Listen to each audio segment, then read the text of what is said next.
به این کانال خوش آمدید، جایی که ما یشوای مسیح را جلال می دهیم. آرزوی من این است که در این کانال به بیرون از این وجود زمینی بیاندیشید و در امور معنوی و ابدی خداوند تعمق کنید. امیدوارم این سفری را که روح القدس در شما آغاز کرده است ادامه دهید تا به جستجو و شناخت بیشتر خدا ادامه دهید. من ترجیح می دهم به جای اینکه به نظرات مردم اعتقاد داشته باشید، کلام خدا را برای خود بخوانید. در اینجا ما تمام تلاش خود را می کنیم تا انجیل یشوای مسیح را حداقل به 42 زبان اصلی به اشتراک بگذاریم. تقریباً در هر ویدیویی ما از طریق کتاب مقدس به اشتراک می‌گذاریم که یشوای مسیح خدا و نجات دهنده است. ترجمه همه مطالعات در این کانال زمان بر است. بنابراین از شما می‌پرسم که اگر زبان انگلیسی را می‌دانید، لطفاً ویدیوها را به زبان انگلیسی ببینید تا درباره یشوای مسیح بیشتر بدانید. همچنین در نظر بگیرید که اگر به بخش تنظیمات ویدیویی که تماشا می‌کنید برید، کانال یوتیوب زیرنویس‌ها را به زبان‌های مختلف ترجمه می‌کنه. زیر قسمت زیرنویس هست. امیدوارم زبان شما برای انجام این کار پشتیبانی شود. امیدوارم روح القدس خدا گوش و چشم ذهن، روح شما را بگشاید تا بتوانید یشوای مسیح را به عنوان خدا و نجات دهنده بپذیرید. اگر روح القدس خدا نیست که به شما نشون میدهد که یشوای مسیح کیست، پس هیچ کس نمیتونه کاری رو که فقط روح القدس خدا میتونه انجام دهد برای شما آشکار کنه. روح القدس خدا نیز این را از طریق کلام مکتوب گرانبهای خدا به شما آشکار می‌کند. همچنین مأموریت ما این است که پس از اینکه یشوای مسیح را به عنوان خدا و نجات دهنده پذیرفتید، تعمید بگیرید و شاگرد آگاه خدا و نجات دهنده ما یشوع مسیح شوید. کلام خدا به وضوح به بسیاری از سوالات ما در مورد خدا و پیچیدگی موضوعات کتاب مقدس پاسخ می‌دهد. خداوند بسیار پیچیده است، زیرا او نامتناهی است. در این مطالعات امیدوارم که شما هر چند وقت یک بار در مورد پیچیدگی خدا بیاموزید. یشوای مسیح بسیار پیچیده است، آنقدر که شما نمی‌دانید. امروز بیایید کلام خدا را بیاموزیم و امیدواریم روح و ذهن شما فقط یک نگاه کوچک از طبیعت بیکران او را ببیند. این یکی از ویدیوهای متعدد در مورد شکوه بی‌نهایت او خواهد بود. امروز بیایید ببینیم یشوای مسیح در مورد خدا بودن خود چه گفت. پس با ما همراه باشید. بیایید با هم در این سفر قدم برداریم تا درباره یشوای مسیح و طبیعت پیچیده، چند بعدی و بی‌نهایت و جلال او بیشتر بدانیم.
خوش برگشتی.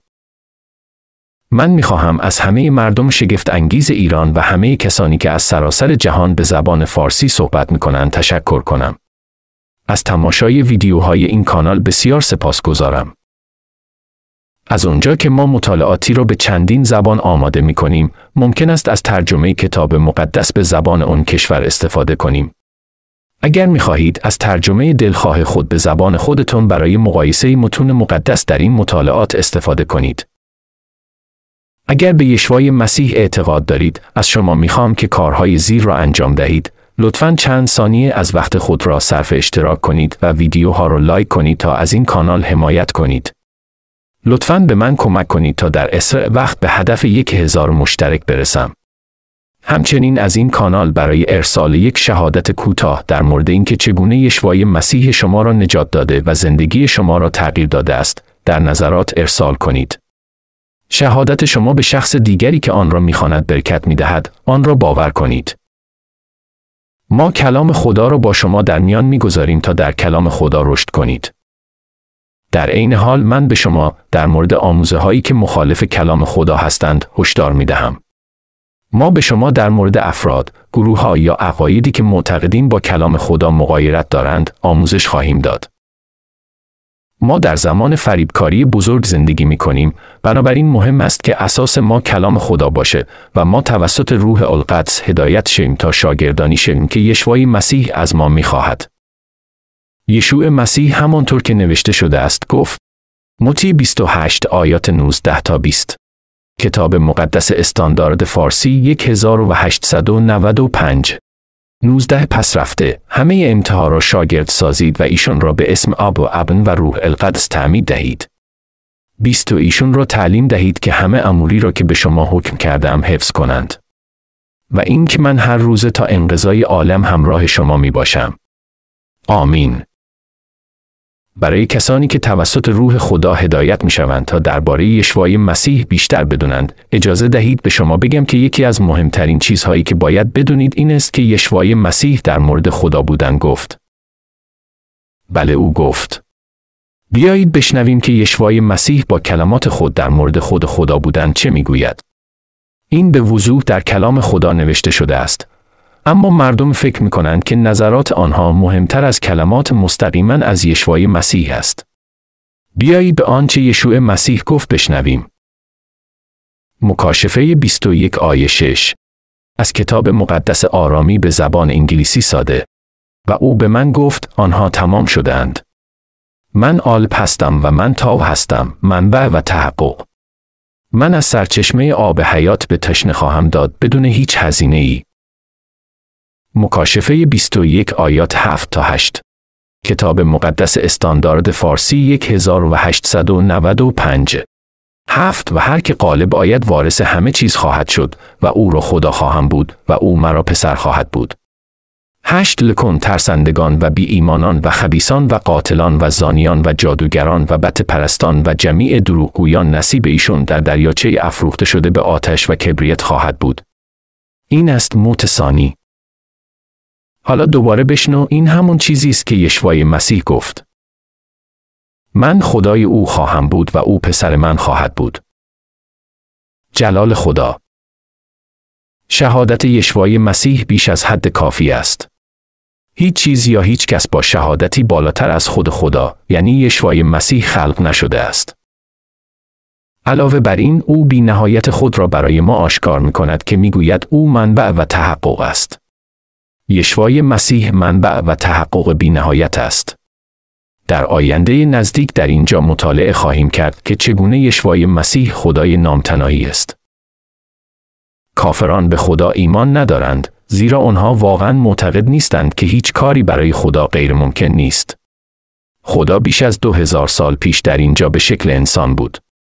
خدا شکل انسانی به خود گرفت که ما آن را یشوع مسیح میشناسیم. آنچه برای انسان محال است برای خدا محال نیست. اگر به آنچه نوشته شده است که یشوع مسیح صحبت کرده است باور ندارید، احتمال زیادی وجود دارد که به او تعلق نداشته باشید. نوشته شده در یوحنا 10 از 26 تا 28. کتاب مقدس استاندارد فارسی 1895. 26 لیکن شما ایمان نمی آورید زیرا از گوسفندان من نیستید، چنان که به شما گفتم. 27 گوسفندان من آواز مرا میشنوند و من آنها را میشناسم و مرا متابعت میکنند. 28 من به آنها حیات جاودانی میدهم و تا به ابد هلاک نخواهند شد و هیچ کس آنها را از دست من نخواهد گرفت. بسیاری از آنها به عنوان مسیحی شروع کردند و اکنون بخشی از گروه‌هایی هستند که معتقدند یشوع مسیح خدای تجلی یافته در جسم نیست. مرتد کسی است که به یشوع مسیح پشت کرده و دیگر سخنان او را باور نمی کند. همانطور که در کتاب مقدس نوشته شده است. این دریافت می شود. یوحنا 6 آیات 64 تا 66. کتاب مقدس استاندارد فارسی 1895. 64 ولیکن بعضی از شما هستند که ایمان نمی آورند. زیرا که عیسی از ابتدا می‌دانست کیانند که ایمان نمی‌آورند و کیست که او را تسلیم خواهد کرد. 65 پس گفت: از این سبب به شما گفتم که کسی نزد من نمی‌تواند آمد مگر آن که پدر من آن را بده و عطا کند.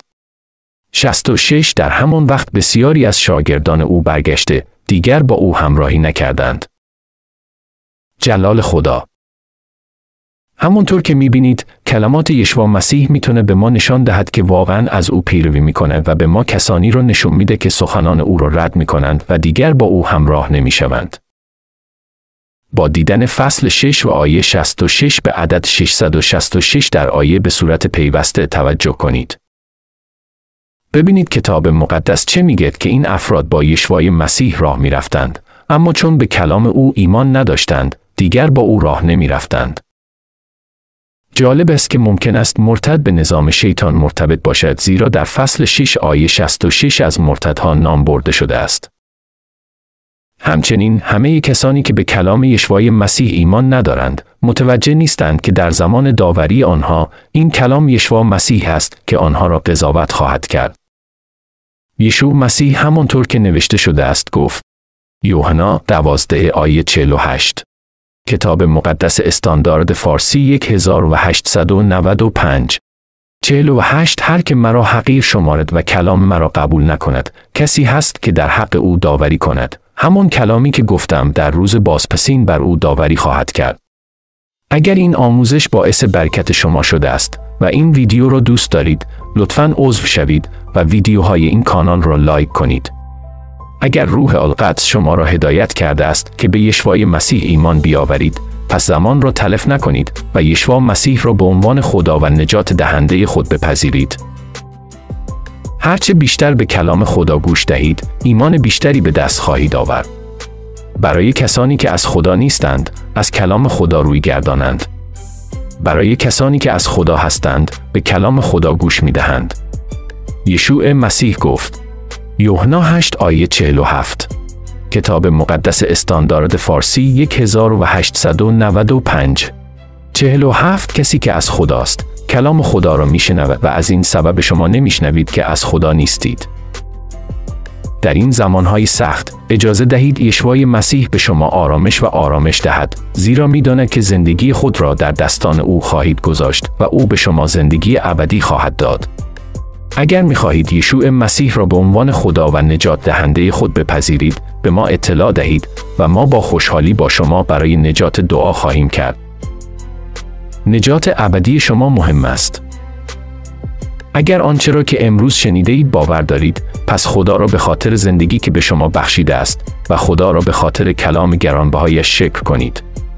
شما امروز توسط روح خدا هدایت شدید تا کلام او را بشنوید. خداوند از تو می‌خواهد که با دهان خود به آنچه در دلت است اعتراف کنی. در این لحظه با خدا صحبت کنید و اوضاع را بین خود و خدا درست کنید. منتظر فردا نباش، چون ممکنه زنده نباشی موارد زیر را نیز بشنوید. رومیان 10 آیات 9 تا 10. کتاب مقدس استاندارد فارسی 1895. 9 زیرا اگر به زبان خود عیسی خداوند را اعتراف کنی و در دل خود ایمان آوری که خدا او را از مردگان برخیزانید، نجات خواهی یافت. 10 چون که به دل ایمان آورده می شود برای عدالت و به زبان اعتراف می شود به جهت نجات. اگر آماده پذیرش هدیه رایگان نجات خداوند هستید، ابتدا دعای خود را با پذیرش اینکه گناهکار هستید و در برابر خدا گناه کرده اید آغاز کنید. سپس از خدا بخواه که تمام گناهانت را ببخشد. سپس خدا را برای یشوع مسیح و مرگ او را برای ما شکر کنید. از خدا بخواهید که هدیه رایگان نجات خود را به شما بدهد. سپس با زبان خود اعتراف کن که در دل خود به آنچه ایمان داری که او برای تو مرد و از میان مردگان برانگیخته شد. در آخر از یشوع مسیح بخواهید که به شما زندگی ابدی بدهد و از او بخواهید که نام شما را در کتاب زندگی بنویسد. برای همه چیز خدا را شکر کن و هرچه در ذهن و دل داری به او بگو. قدم بعدی این است که تعمید بگیرید و شاگرد یشوع مسیح شوید. در مطالعه بعدی این مجموعه دعایی را برای کسانی که مایلند در دعا هدایت شوند تا هدیه نجات رایگان خداوند را دریافت کنند به اشتراک خواهیم گذاشت. خداوند شما و عزیزانتان را حفظ کند.